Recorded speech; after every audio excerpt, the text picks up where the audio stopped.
Okay, so picture this. It is 2026. If you look at, global migration trends, the arrow usually points in one direction. Right. Towards the sun. Towards warmer weather, exactly. Huh. People generally don't wake up and say, you know what I want? I want to live somewhere where the air actually hurts my face. That is generally not the human instinct, no. And yet, we're seeing this massive demographic anomaly happening right here in Canada. You have thousands of people packing up their lives in these established temperate hubs. Vancouver, Toronto. Yeah, Vancouver, Toronto. Even people coming up from the States. Yes. And they're heading straight for the prairies. They're flying directly into the blizzard. Mm-hmm. So the question we're tackling today isn't just, is Alberta a nice place to visit? It's, why is the math forcing people to move there? And you hit the nail on the head. It is a math equation. That is really the core of what we're looking at today. We're doing a deep dive into a comprehensive document titled Alberta Dis from Dara Immigration Services. And just to set expectations for you, our listener, this is not a glossy travel brochure. No. There are no pictures of happy couples hiking in fleece vests. Well, maybe a couple. But this is really a strategic blueprint. It deals with immigration pathways, economic survival, and the stark reality of what it takes to actually settle in Western Canada. Think of it more as a dossier on risk and reward. The Alberta Advantage sounds like a marketing slogan. And politicians definitely use it, though. Oh, absolutely. But when you peel back the layers of this source material, you realize it's actually a distinct economic model. It's a value proposition that, well, it doesn't really exist anywhere else in North America right now. So let's define that proposition. Because the source material, it frames it as a trade-off. You give up the mild weather, you accept some challenges, but you get... Yeah. What? What's the carrot on the stick? You get the Toronto salary with prairie prices. Right. That's the hook. In most global cities, London, New York, Vancouver, high wages are just immediately eaten by the high cost of living. They correlate perfectly. If you make more, you pay more to exist. Exactly. Alberta breaks that correlation.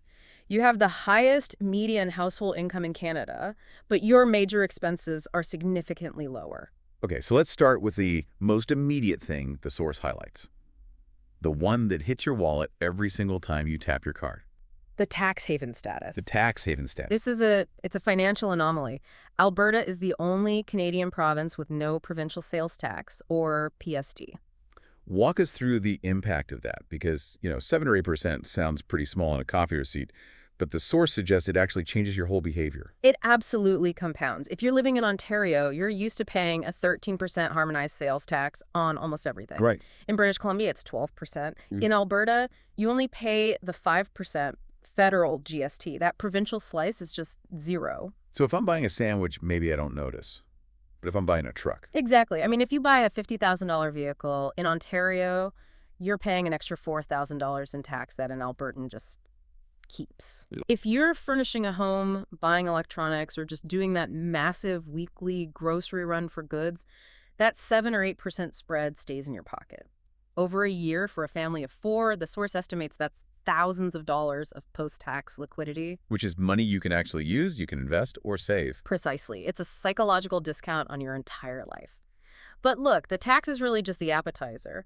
The main course, the thing that is actually driving the U-Haul trucks, is the housing market. The rent reality check.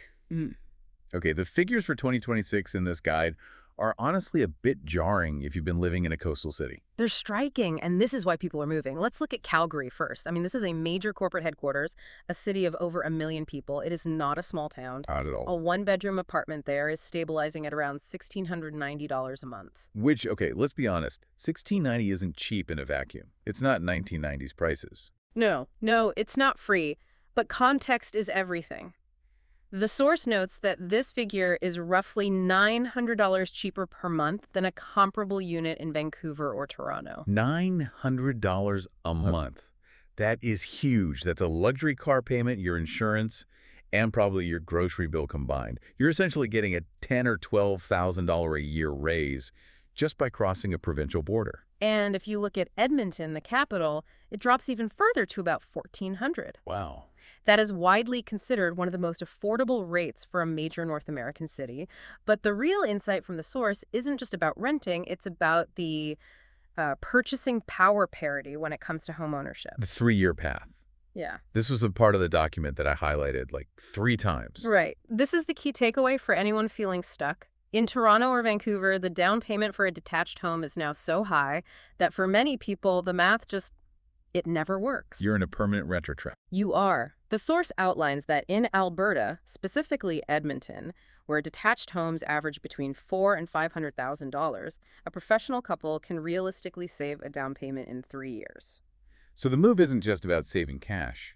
It's about moving from a permanent renter class to an asset owner class. That is the advantage. It creates a pathway to equity that is completely closed off in other markets. But, and here's where the deep dive gets critical, you have to choose where to deploy that advantage.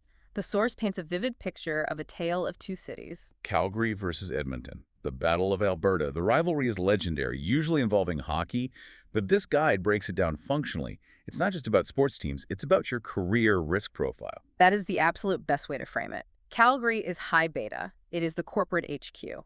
Cowboy culture meets corporate ambition is the phrase they used, which is a great image. It fits perfectly. Yeah. Calgary is the energy capital. The skyscrapers are filled with oil and gas majors. And the source emphasizes a shift here. It mentions a booming tech sector, specifically highlighting a high demand for data analysts and software engineers. The digital transformation of energy. That's it. So if you're ambitious, if you want to climb a corporate ladder, wear a suit, and you want to be near the mountains, because Calgary is only 90 minutes from Banff, this is your spot. Yes, it's flashy, it's cosmopolitan, it's closer to nature, but it also exposes you to the volatility of the energy markets. When oil crashes, Calgary bleeds. Right. Vacancy rates go up, layoffs happen. It's a high-risk, high-reward environment. Okay, now contrast that with Edmonton. The source calls it Canada's Festival City, which sounds pleasant, but economically, what does that really mean? It means government town. Right. Edmonton's the provincial capital. It has the legislature. It has the University of Alberta. It has the major healthcare research centers. So it's boring but safe. Recession resistant is the polite term. Because the economy relies on the public sector, healthcare, and education, those jobs are insulated. When the price of oil drops, Edmonton doesn't feel the panic the way Calgary does. Government workers don't usually get laid off when the price of crude dips. But you pay for that stability with the weather. You do. Edmonton is significantly further north. The average low in January is -16 Celsius compared to Calgary's -12. Which, to be fair, is like comparing getting punched in the left arm versus the right arm. It's cold, regardless. True, but that 4-degree difference really matters when you're dealing with wind chill and just the duration. Edmonton has a deeper, longer winter. We will get to the deep freeze in a minute because I want to scare everyone properly. But before that, there's a third option in this blueprint that I found fascinating. The secret pathway. The rural renewal stream. Right. When I hear rural in the prairies, I picture like corner gas, a grain silo, a gas station, and a dog sleeping on a porch. But the source lists cities like Red Deer, Lethbridge, Fort McMurray. These are not villages. No, not at all. These are functional secondary cities. Red Deer is a petrochemical hub right between the two majors. Lethbridge is massive for agriculture and food processing. Fort McMurray is the engine of the oil sands. So why is the province pushing people here? The source says this is a recruitment-based stream. It's a labor distribution strategy. Everybody wants to move to Calgary. That creates traffic, it drives up housing prices, it stresses the schools. Of course. So the province uses the Alberta Advantage Immigration Program, the AAIP, to incentivize people to go elsewhere. How does that incentive work? Is it just, we'll be nice to you? It's a regulatory fast track, and this is crucial for anyone listening who might be looking for permanent residency. If you get a job offer in a designated community and you get a community endorsement letter from that town, you bypass a lot of the fierce competition in the general federal pool. It's a skip-the-line card. Effectively, yes. You're trading the amenities of a big city for a faster, smoother immigration process. And the source highlights the lifestyle benefits. 2 commutes are negligible, maybe 10 or 15 minutes. It's quiet, family-oriented. And I imagine your dollar goes even further there than in Calgary. Oh, significantly further. Yeah. Rents in Red Deer are listed around $1,240. That is incredibly low for 2026. Okay, we've covered the reward side of the ledger. We've sold the dream. Low tax, cheap houses, fast immigration. Yep. But we promised a balanced view.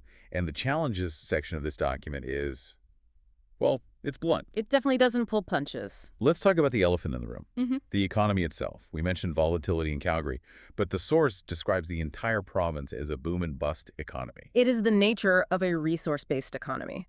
Alberta just rides the price of oil, When oil is $100 a barrel, there's a labor shortage. You can get a job basically anywhere. Right. Construction creates jobs, services expand, wages spike. Every waiter has a new truck, as the old stereotype goes. Exactly. But when oil dips, and historically it always dips, the brakes lock up. Layoffs happen fast. Projects get canceled overnight. The source is very clear that this is not a steady-state economy like you might find in Ottawa or Halifax. The source actually provides a strategy for this, though. It isn't just good luck. Right. It advises defensive positioning. If you move to Alberta, you either need to work in a sector that doesn't care about oil like healthcare or education. The Edmonton model. The Edmonton model, yes. Or if you are in the private sector, you need a robust emergency fund. You cannot live paycheck to paycheck in a boom and bust economy. You really can't. You have to save during the boom to survive the bust. It requires a level of financial discipline that isn't always necessary elsewhere. Okay, now let's talk about the other challenge, the one that, physically hurts, the winter. The source uses the term deep freeze. And weeks of minus 40 degrees Celsius. I feel like people hear minus 40 and they just think it's hyperbole for very cold. Like, oh, it's freezing out today. It is not hyperbole. At minus 40, the Celsius and Fahrenheit scales actually meet. It is a dangerous temperature. Wow. Exposed skin freezes in minutes, and the source gets very practical here about what that means for daily life. It's not just about being uncomfortable, it's about infrastructure failure. The car situation specifically stood out to me. The block heater. Yes. If you're listening to this in, say, California or Southern Europe, this will sound completely alien. A block heater is a heating element installed in your engine block. Okay. In Alberta, in the winter, you have to plug your car into an electrical outlet when you park it outside. Like an electric vehicle. But it's a gas car. You're just keeping the oil from turning into sludge. If you don't plug it in, the car simply will not start in the morning. That is a wild concept. Yeah. Plugging in your gas car just to wake it up. It's a necessity. And speaking of plugging things in, there's a hidden cost warning in the source regarding utilities. Right. We talked about low taxes, but the source says watch out for the utility bills. This is the gotcha. Alberta has deregulated energy markets. Combined with the sheer physics of heating a home against minus 30 or 40 degree weather, your utility bills can be shocking. So how much are we talking? The guide suggests budgeting $300 to $500 a month in the winter just for heat and electricity. So you save the 7% sales tax at the store, but you hand a big chunk of it right back to the utility company. That's the trade-off. You have to look at the net balance. Usually the low rent and tax still put you ahead, but you have to budget for that winter spike or it will absolutely wreck your finances. Let's move to logistics. So, say our listeners brave. They accept the cold, they accept the risk, they land in Alberta. The source have a first-week survival guide. What is the absolute first win they get? Healthcare. And this is a major competitive advantage for Alberta compared to, say, British Columbia or Ontario. How so? In many Canadian provinces, there's a waiting period, often 3 months, before you're eligible for the public health insurance plan. So you're on your own for 3 months. You land, and you are essentially uninsured unless you buy private coverage, which is expensive and has exclusions. Right. In Alberta, there is no waiting period for AAIP, the Alberta Healthcare Insurance Plan. As long as you have a work permit valid for 6 months or more, you apply immediately upon arrival and you are covered from day one. That is huge peace of mind, especially if you're moving with kids. It signals that the province actually wants you there. It removes a major friction point.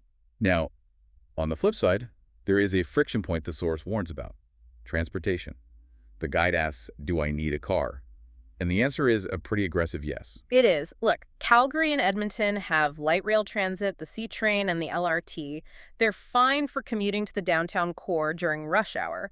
But these are prairie cities. They were built like Denver or Houston. They spur. So if you want to get groceries, take the kids to hockey, go to IKEA. You need a vehicle. Waiting for a bus in minus 25-degree weather with groceries is just a miserable experience. The source is clear.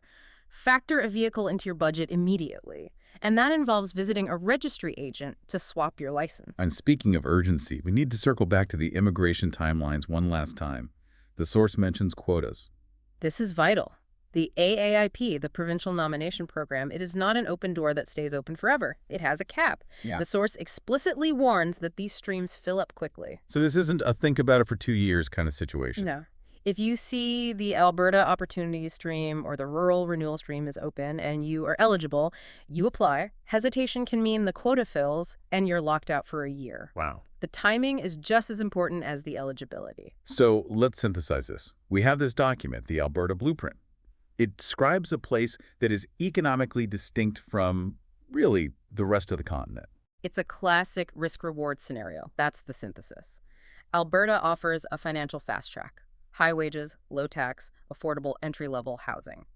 It is a trifecta that is incredibly hard to find in 2026. But the price of admission is enduring a volatile, boom-and-bust job market and a climate that actively tries to freeze your eyelashes off. Exactly. It filters people. It attracts a specific type of person, someone ambitious, perhaps a bit risk-tolerant, who is willing to bet on themselves.